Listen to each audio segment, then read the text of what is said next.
Hi mga negs! Good morning, this is my first vlog.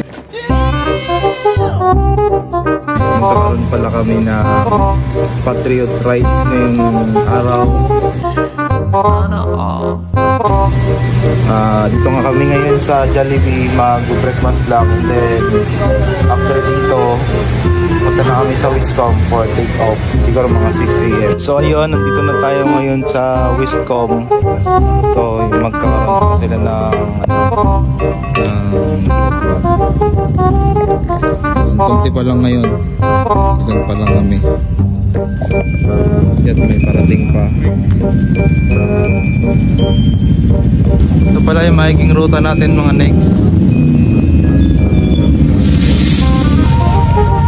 So ayun nga mga next, marami na yung mga participants na dumadating. Yun. Silip muna tayo ng mga kanya-kanya nilang motor.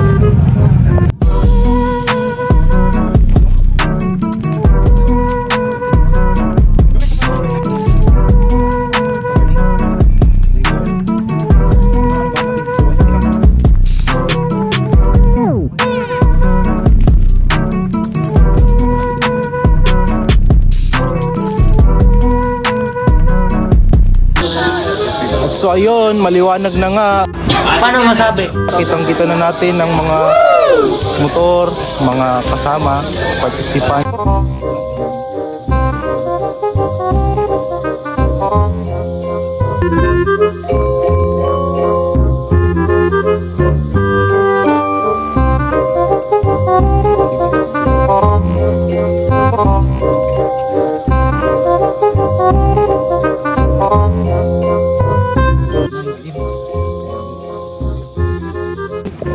At so ayun nga, mag-start na yung program para maka-take off na tayo. Why are you running? Why are you running? Let us pray. Lord God, we come to you today, this morning, ask for your blessing for this activity, the Westcom Patriotic Rides, Davos West Philippine Sea Challenge Part 2.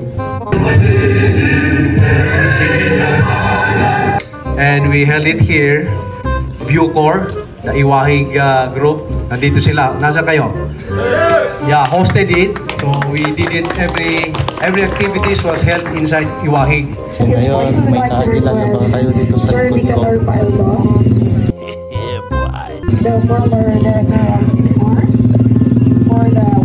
Kilala niyo ba yan? Gago!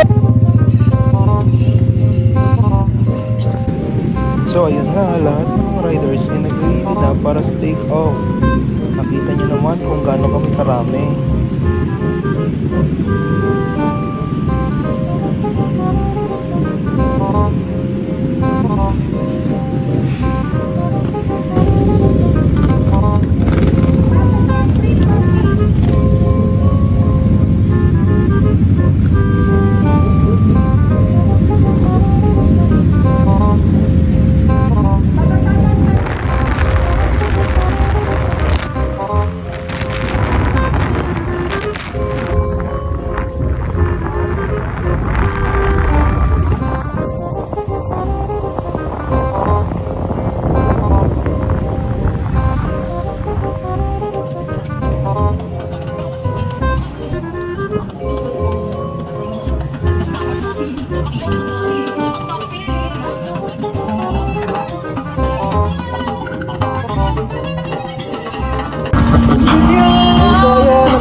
Sa Taytay, oras ay 2:19 AM.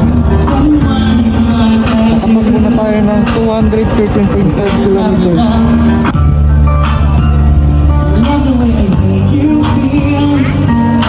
Yan ang ating baon-baon.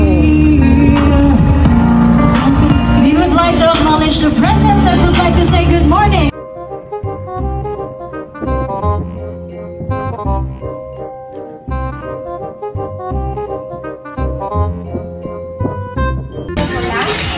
Yun, pabalik na kami ng puerto. Stop over muna dito, kain ng bukta.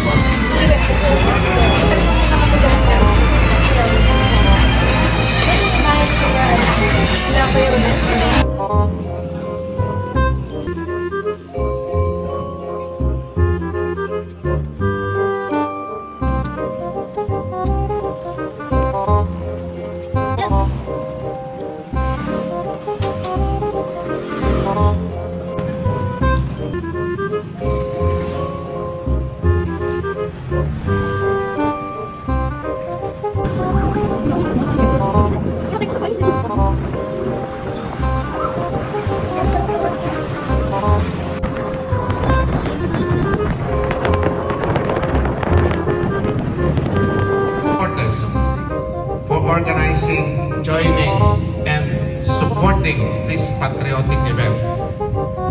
I know we still have a lot of things to discuss and a lot of things to do. Signed that CDR Colonel Jean Juan, interim president, and General Nicanor Feldon, advisor.